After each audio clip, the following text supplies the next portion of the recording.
I don't know how many times I have to say this. Okay, first off, people are listening to a kid that almost got into a legal issue with my mentor for not keeping something confidential.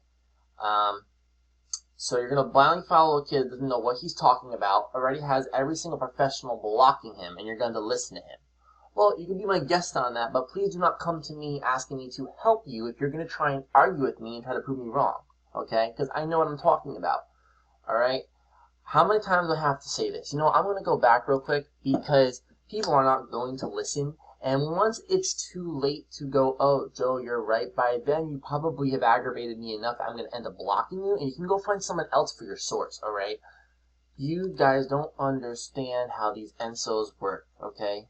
Russ Adams, all right, mastermind physicist, even explained that there is no east-based El Nino setting up, okay? So get that out of your head, all right? I go back and explain to you, okay? When the Peruvian current and the upwelling commences, it is pushing the colder waters from the bottom of the depths up. Also, south from Antarctica up. When you're doing that, you are displacing that warm water and pushing it further north and west, okay? I circled it in this outline right over here, all right? You see, right there, okay? And then you have lowering heights near Australia, all right? Here, it is right there. It is literally right there, okay? All this in the middle, okay, is eventually going to get closer. It'll be on the western fringe of 3.4, tying around with region 4, okay? If you guys want to go follow some kid that has the grammar of a 4-year-old, go ahead, okay? Because I personally can't take people seriously with incoherent, futile grammar, all right? Even if the person has a degree, I'm going to, the little red flags going to go off my head, like, your grammar is not up to par with, your caliber, your degree, your age, your knowledge, intricacy, which does not even exist if your grammar is shit. I'm showing you right over here, okay, how these SSTs and SSTAs work. So in order for these SSTAs, the anomalies, to be able to help you predict the Nino regions, which I spoke to many of my mentors, and even they said that the people that are using it, they're basically idiots, okay? You have to compensate by 10 degrees Celsius in 1 month. That does not typically happen. Like, most of the time it does not happen, okay? So if the anomalies are so accurate, why is it basically showing an A-space El Nino is setting up, but it's actually in regions 3. It's central. Eventually going to shift to west, all right? I know a lot of people are also saying, oh, it's going to stay as central. It will stay as central, but it's also going to be on the border of the western fringe of 3.4 and 4. I'm going to specifically title this video SSTs, SSTA anomalies, okay? Because I am no longer going to repeat myself how this works, okay? It's getting super annoying. People DMing me, constantly asking me the same questions over and over again. It needs to stop, all right? I am not repeating myself anymore. I've said what I've had to say, okay? Either you take what physicists are saying or what I'm saying, or go follow some kid that doesn't know what he's talking about. You have those options over here. Also, around the end of December, the Farmer's Almanac, which surprisingly actually picked up on the Boxing Day blizzard that practically had a snowplow break down the corner of my house. That was a nasty storm. However, the western fringe of New Jersey pretty much, they basically got robbed because of the dry air. When you have your air rising in one area, it descends and sinks in another. So a perfect example of that, if I were to go, hopefully this will pop up. Get a good snowfall gradient. I mean, the deformation band set up right over my house. Here's a perfect picture of an example of that. I live right where it got pounded, right in this area over here. I live in this area right over here. My best friend lives over here and got barely anything. What was going on was a deformation band set up right here and it pounded away. Air has to sink somewhere else. that point was west. The air was more dry. So there was a sharp cutoff with this. But I kind of wanted to make a reference on that. Also, guys, I'm actually going to show you real quick over here. Let's see. Right there. Boom. Heat gun. This thing is super, super accurate, okay? When it comes to ice storms, thermal gradient storms, when it comes to, the ground temperatures for snow accumulations, but especially freezing rain. If you guys live in the Island area, maybe I can kind of expand the radius a little bit. I could probably get you a pretty accurate time frame of when snow may be able to stick, when the freezing rain will start, when it will end, quicker than just looking at models and just observations, because this thing right here is a secret weapon of mine, and I cannot wait to test this thing out. It also comes in Fahrenheit and Celsius.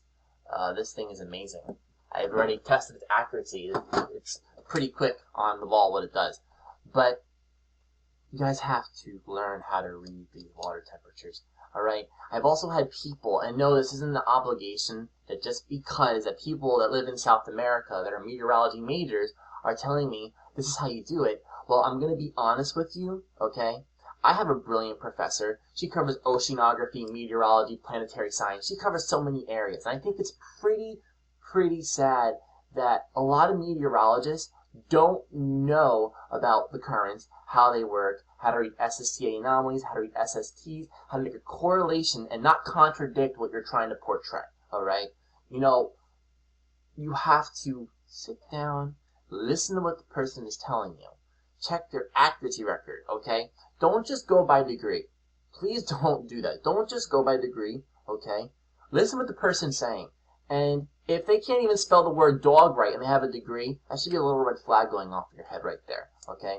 But if someone has excellent grammar and, really understands what they're talking about and they can portray it accurately and definitively, listen to them. So, I still stick with December not being a cold month exactly. I'm not saying we aren't going to get storms. What I'm trying to say is I do not think all this mumbo-jumbo talk of blizzards galore, all this, that, it's not going to happen. It's not going to happen, okay? If we go back down my forecast real quick, which I dropped a couple days ago. Real quick, though, I was mentioning it is very vital that once our NAO turns negative, or a good sign as well, I actually found this. I kind of discovered this through the years of studying this, and then I found, oh my god, there's a picture that actually supports my claim.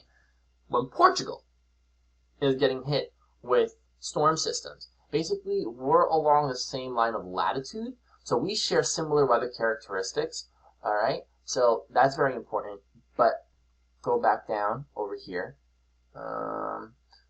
This was very interesting. I actually picked this up, but there was weather similarities that started from Texas and England. Now, I'm not saying that if there's a snowstorm going on in Texas and it's 20 degrees, it's going to go into England. What I'm trying to say is that the fronts were connecting. The storm systems had linkage and were basically transporting each other's moisture back and forth. With the cold front dragging through Texas, upper level spinning, bam, right into England. I thought that was pretty cool. I actually just discovered that yesterday when I was in Chili's with my parents. And as you can see, right here, Texas, look at this right over here. From where this front starts in London, the temperatures were like 2 degrees of a difference. Super, super, super close. Weather conditions as well. Everything was relative. It was pretty cool. So if we go back down over here, I also was picking up the polar vortex. Dust extinction in the unsolar regions. Atacama Desert is loaded with it right now. Basically, the overall jet stream pattern setup and how the polar jet was slamming into England, which is right there portrayed. But I'm going to go to my December outlook real quick before this video reaches its limit. Look at the vocabulary I use. Pulchritudinous, acriage. I have a large vocabulary, and I try to make sure that my vocabulary is large. I love learning. I love words. I have a passion and knowledge in meteorology, so I try to learn as much as I could. I use a lot of big words, and if you look at my bio, I use a lot of big words, and I know what these words mean. But yeah, going down over here, this is your December outlook real quick. So I'm going to read over the overview for those that have not seen it yet.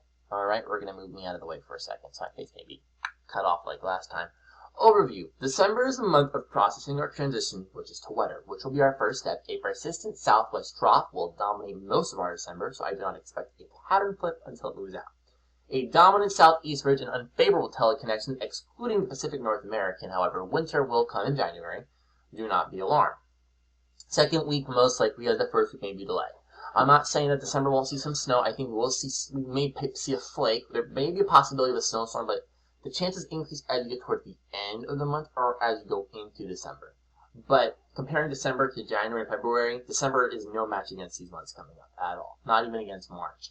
So I had the temp deviation variations, 1, 2, 3 to 4 to 5. I'll let you guys read that part over here. Also, a new thing, if you try and steal my forecast and I find out, you're going to be in a lot of trouble. Look right over here. Yes, I have a copyright on my stuff now. Don't steal my stuff anymore. Alright? If I see another person stealing my stuff, there's going to be issues. So going over here, you guys have to protect your stuff. Very important. You know, put your Twitter on there, advertise it. People know that's actually not that person. It belongs to him. So I see above average precipitation. Southwest regions trough swings through, goes in the upper Great Lakes. Pacific Northwest stays dry. Western Texas, El Paso area, Mexican border, dry. Up the East Coast, I think we're going to see a wetter pattern begin to develop. And as we go to our temperatures, Southwest trough indicative right here, the below average temperature anomalies, okay? I'm not going to go exactly into the percentile detail, percentage details. You guys can check out the key on that. But it will be warmer. It will be warmer than your average December. There is a possibility at the very end of the month it can get very, very cold. But I think the majority of the month will end up being slightly above average, by like 1 to 2 degrees maybe, but the temperature variations will definitely change. Also, I just want to say one thing I've noticed, and you know, it's just really pointless because it's just giving you publicity and followers, and it's the truth. A lot of these pages will go out and screenshot my stuff, which actually makes sense, and it's the truth, and you're starting drama. It's, you know, I don't tweet about this stuff, okay? I may throw in my videos, you know, alert people or newcomers. This is a path you don't want to take. Vindictiveness, avoid it. But comp and weather, okay, I mean, you're a professional page, and screenshotting me and doing all these different things is not going to look good on your part at all, okay? What if I was an employment reference and I worked for a really big private sector company and they asked me about you? Exactly what I'm trying to say. So, all from that aside over here, just check out my December outlook, what I've just basically been explaining. I go back to the analogs that I was talking about. You know, I like different fragments of the different analogs that I like a lot. But as you can see, February, January is going to get crazy. So, get through November. December is a little bit more active. However, we don't have the negative NAO as indicative right in Greenland, as the anomalies are still below average, as in no pressure. Air rises, creates storms. Storms come through over there. That makes sense. But you do have a little bit of blocking right around from the 50-50 region. If you guys know what that is, that's good. If not, it's basically in the upper peninsula around the Canadian Maritimes, and it blocks storms. However, it does not mean the storm is going to have cold air injection. That's not really what it does. So going back over here again, I mean, I go back and explain the Peruvian current. Not only does it push waters along over here, and this area has been warming up, but what's funny is that the SSTAs aren't picking up this area because they pick up spikes and drops and little deviations. So if this area is warming up, okay, and this area is warming up, because the deviations from the temperature is cooler over here, it's going to pick it up more versus an area that's already warm. That's how these SSTAs honestly work. So understand that, okay? But the waters are also increasing in temperature over here because it's also pushing the warm waters up there as well, which no one has mentioned yet. Well, this is the end of my video, and just learn, you know, this is how I learned, this is how I taught myself. I'm about to get, you know, into Harvard's atmospheric science books, which are amazing. One of the books costs like $300. It was theoretical meteorology. I'm definitely going to look deeper into that. So, you guys have a good night. Please watch my video and learn something potentially new. Alright, and don't forget, if you live in the Island area, I'm going to be able to get some forecasts pretty nail spot on, and you guys can watch me play with this little doohickey. It's going to be so much fun. Have a good night.